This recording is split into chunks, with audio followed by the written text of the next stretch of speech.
Good morning, and welcome to the public webinar for the Cape Hatteras National Seashore Sediment Management Framework and Environmental Impact Statement. I'm Kelly Daigle. I'm the NEPA project manager. Thank you for joining us virtually this morning. Before handing it over to Dave Halleck, our superintendent of the National Parks of Eastern North Carolina, I'd like to introduce our staff on the line and go over a few logistics. So let's start with introductions. Dave, I'll start with you. Good morning, everybody. Thank you so much for calling in. My name is Dave Halleck. I'm the superintendent of the National Parks of Eastern North Carolina, which includes Cape Hatteras National Seashore, and I look forward to presenting with you today. Thanks, Dave. Let's dive into other park staff on the line. Sabrina? Hi, everybody. My name is Sabrina Henry. I'm the Environmental Protection Specialist for the Outer Banks Group Parks, which include Cape Hatteras National Seashore, Fort Raleigh National Historic Site, and Wright Brothers National Memorial. Glad to be here. Awesome. Thanks, Sabrina. Tracy? Good morning, everyone. My name is Tracy Ziegler. I am the Chief of Resource Management and Science for the National Parks of Eastern North Carolina, as well as Cape Hatteras National Seashore, and I'm happy to be here. Awesome, thanks. And how about Mark? Good morning. This is Mark Dowdle, Deputy Superintendent for the Outer Banks Group Parks. Great, thanks. All right, let's jump over to the region. How about Jamie? Good morning. Thank you, everyone, for calling in today. I'm Jamie Hammond. I'm the Regional Environmental Coordinator for our region. Great, thanks, Jamie. How about Linda? Hi, this is Linda York. I am the coastal geologist for National Park Service Region 2, which includes North Carolina, and I am stationed in Atlanta. Great, thanks, Linda. All right, let's jump over to Natural Resource Stewardship and Science. How about Rebecca? Good morning, everyone. I'm Rebecca Beavers, the Coastal Geology Coordinator for the entire National Park Service. That does include North Carolina, and thank you for your time to join today. Thanks, Rebecca. Henry? Hi, everyone. I'm Henry Crawford. I am a guest scientist with the National Park Service Geologic Resources Division, assisting parks across the nation on coastal hazards and active geologic processes. Great, thanks, Henry. And we also have Tracy Littell from BHB. Yeah, good morning, guys. This is Tracy Littell. I'm consultant for the National Park Service, and I'll be assisting with this project. Great. Thanks, everyone. So this morning, we'll start with a 20-minute presentation to help you learn about the framework and EIS process, followed by an opportunity to ask questions of all of the staff on the line. In addition to this meeting, we'll also be hosting 3 additional virtual meetings this week. So we have one tomorrow, April 21st at 7 p.m. Eastern Time. We have one on Wednesday, April 22nd at 6 p.m. Eastern Time. And we have one on Thursday, April 23rd at 5:30 p.m. Eastern Time. Thank you in advance for helping us with these virtual meetings. This is a very uncertain time, and we're happy to be able to connect with you in as many ways as we can. So to help you make the most of these virtual meetings, I'd like to go over a few logistics. Today we're using the platform GoToWebinar. Your phone and voice over IP lines will be muted for the duration of this webinar. So if you have questions about the presentation, framework, or any other information we've made available as part of our scoping process, please type them into the questions or chat box on your GoToWebinar control panel. And feel free to type in your questions at any time during the webinar, and we'll get to all of these once the presentation is complete. To test this function and just to get an idea of where everybody's calling in from, go ahead and type in where you're calling in from, whether that's a city or a state in your questions and chat box, and we'll take a look and see where everybody's calling in from. Great, so we've got Virginia, lots of Virginia, Hatteras Island, quite a few folks from North Carolina, New Jersey, Nags Head. Awesome. Quite a few local folks, which is great. We're sorry we can't meet you in person this week. Got folks in Tennessee. Awesome. So sounds like everybody is able to use this function, which is great news. So we'll look forward to your questions and comments throughout the presentation. So I want to be clear here on this slide that questions or comments submitted as part of this webinar will not be considered formal comments on the plan. If you have comments you'd like to share after listening in today, you'll be able to do so via the National Park Service Planning, Environment, and Public Comment website. We also refer to this as PEPC. You can also submit comments by mail. So the PEPC link is on the slide, and I'm also going to chat out this link to everybody. You should just be able to click it in your chat box or your questions box, and that should take you directly to the project homepage. The deadline for submitting comments is May 10th, so make sure you get your comments in either via PEPC before that date or postmarked in the mail before May 10th. We'll also post a recording of this presentation to the web address on the screen. So if you have colleagues that weren't able to attend this week, we're trying to make this as accessible as possible, so we'll include a presentation on this link as well. So at this time, I'm going to hand it over to Dave Halleck for our presentation. Thank you, Kelly. And before I get started with the slide that you should all see that has the title, What is NEPA? I want to thank you, Kelly, and thank all of the staff that are on the call assisting. And for those of you that are participating in this webinar and wondering why there are so many people that have joined, that's because we've decided that the implementation of this sediment management plan is a priority, and we wanted to make sure that we had the best technical staff to help us prepare this environmental impact statement so that we could establish the appropriate conditions and a strong analysis to make a good decision at the end of the process. So we're really lucky to have such great technical experts that are assisting us and ensuring that we develop a very sound plan. So we'll start with what is NEPA. NEPA is the National Environmental Policy Act. It's part of a planning and decision-making process, and it requires all federal agencies to analyze the environmental impacts of federal actions, and also, hence the subject of today's meeting, to engage the public in the decision-making process. Your input during all phases of this process is very valuable and important to us. Next slide, Kelly. Great. Let's talk a little bit about the process and what it looks like. We are in the beginning of the process right now. We're in what's called scoping. This is an early and open process to determine the scope of issues to be addressed and to identify issues related to our proposed action. So there are two types of scoping. There's internal scoping, and that's occurring within the National Park Service right now. And some of this has already been done. We've identified the purpose and need for action, the scope of the plan, and some preliminary issues and alternatives.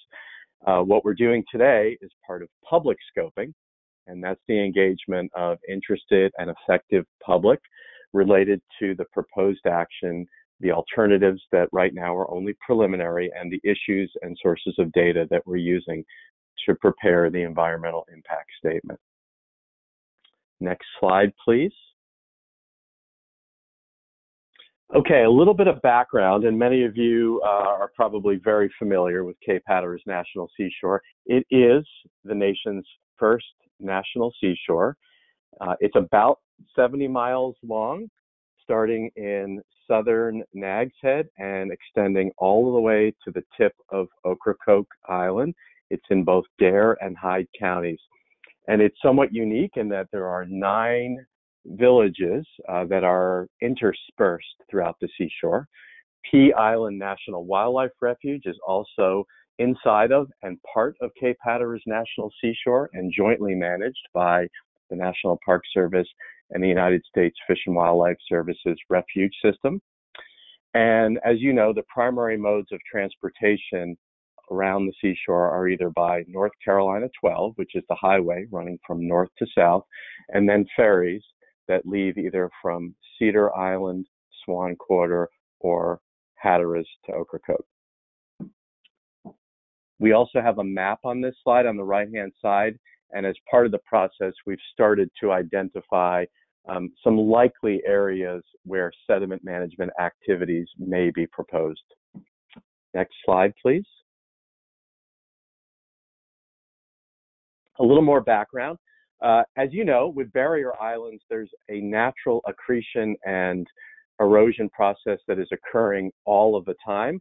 Some of those processes have been halted or impacted in some way by things like the historic building of dunes, dredging of inlets, historic beach nourishment projects, and in some cases, the erosion rates in Cape Hatteras National Seashore can be quite high, up to 10 feet per year. In addition, local tide gauges at locations such as the Army Corps of Engineers Pier in Duck, North Carolina, a little bit to the north, and then also at Oregon Inlet have been showing approximately a 4.69 millimeter sea level rise increase.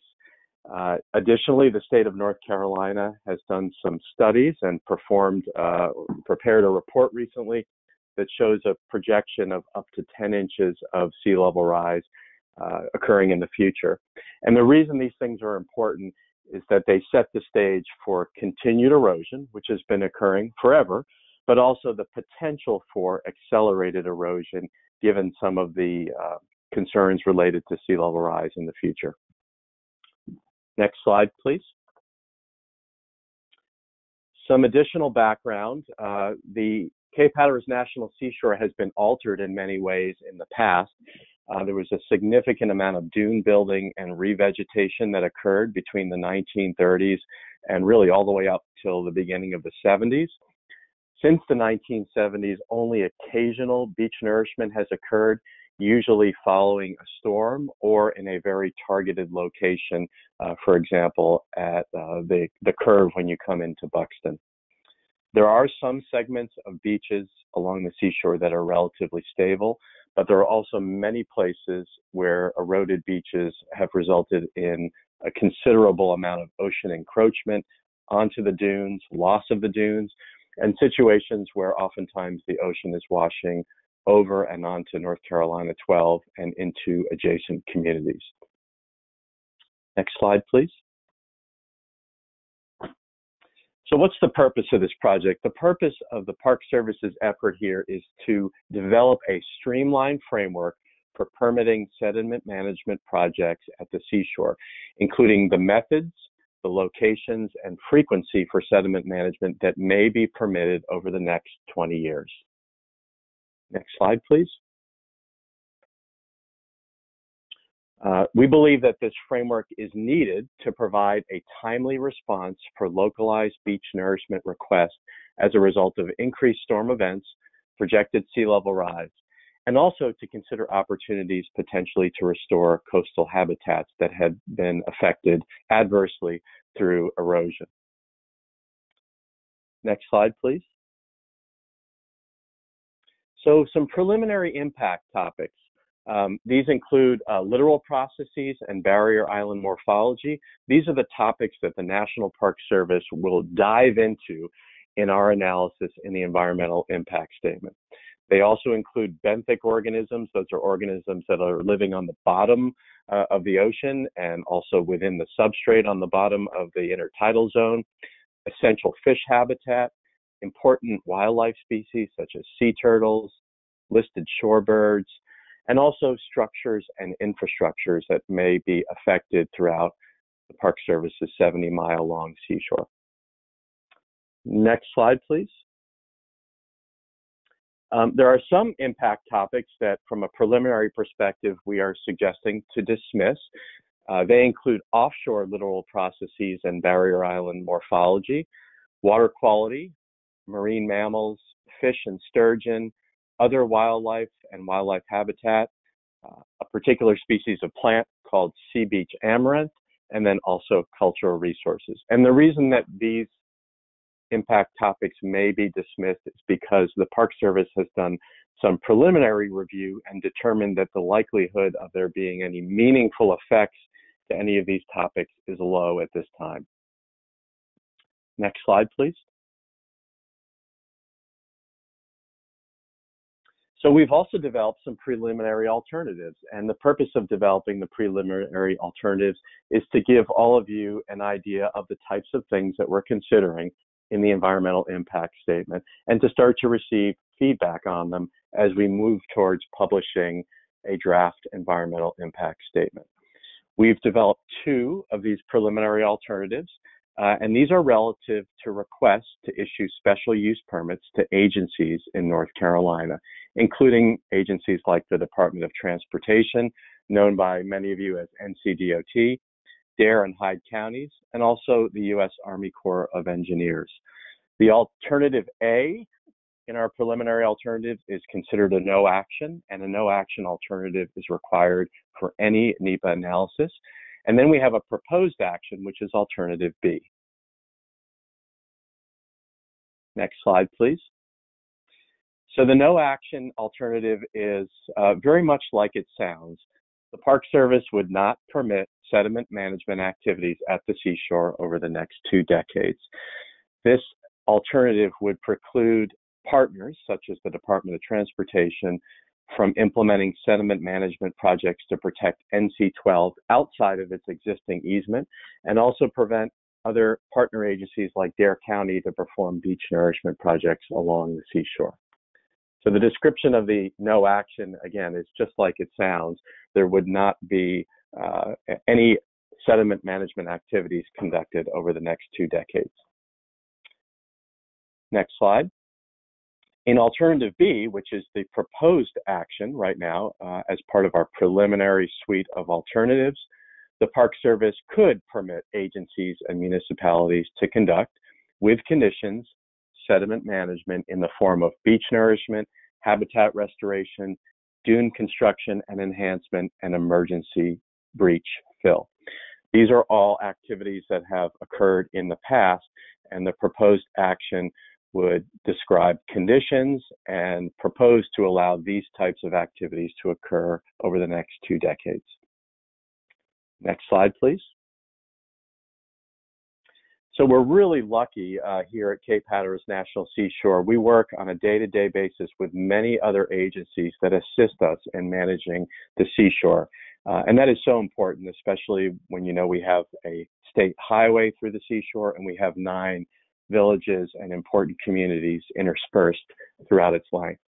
The cooperating agencies that are working with us on this environmental impact statement include the Fish and Wildlife Service, both the refuge and ecological services programs within the Fish and Wildlife Service, the Bureau of Ocean Energy Management, also known as BOEM, the Army Corps of Engineers, and not just the Army Corps of Engineers in general, but 2 of their specific divisions, their regulatory and planning programs, the North Carolina Department of Transportation, both their ferry and highway divisions, the North Carolina Wildlife Resources Commission, Dare County, and Hyde County.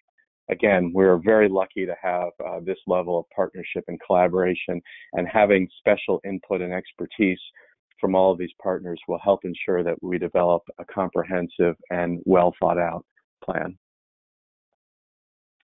Next slide, please. So our schedule.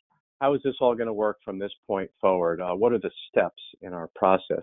Well, we're here in the spring of 2020, and we are in the midst of a public scoping process.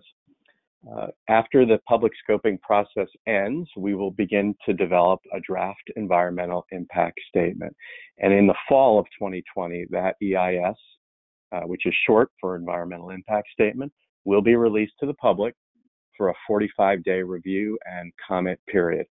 And we will hold public meetings in the fall when the draft EIS is released. I certainly hope that we can hold those public meetings in person, but we may not be able to, and we may conduct those meetings the same way we're conducting this virtual meeting today. During the winter of 2020, we will develop a final environmental impact statement. We will release that to the public for review in the winter of 2021, and we will issue what's called a record of decision, and that is a formal document that describes the decision that the Park Service is making, which alternative we're selecting, and that will be signed by the regional director. He ultimately, or she, depending on who is in that position, will make that decision final. Next slide, please. So a reminder, Kelly talked about this earlier, we are taking notes today, we are recording your questions, so I don't want you to think that any input that comes today is not important. It's very important, but the most important way for you to submit formal comments is to do it through our electronic portal, which is listed here, parkplanning.nps.gov/CAHASediment management, or to mail in or hand deliver written comments at our headquarters office, which is in Manio on the north end of Roanoke Island. We're asking that you please submit your comments by May 10th, 2020. Next slide, please.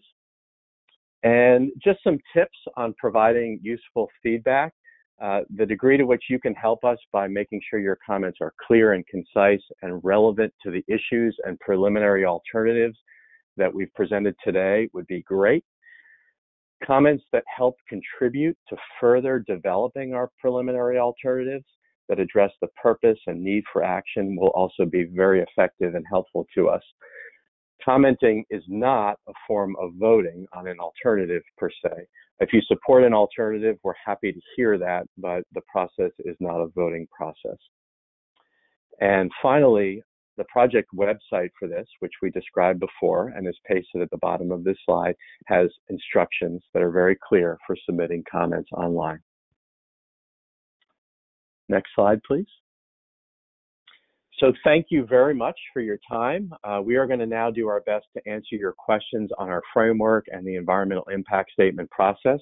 You can either submit your questions by writing them into the questions or the chat box that is on your screen, and we will do our best to answer those.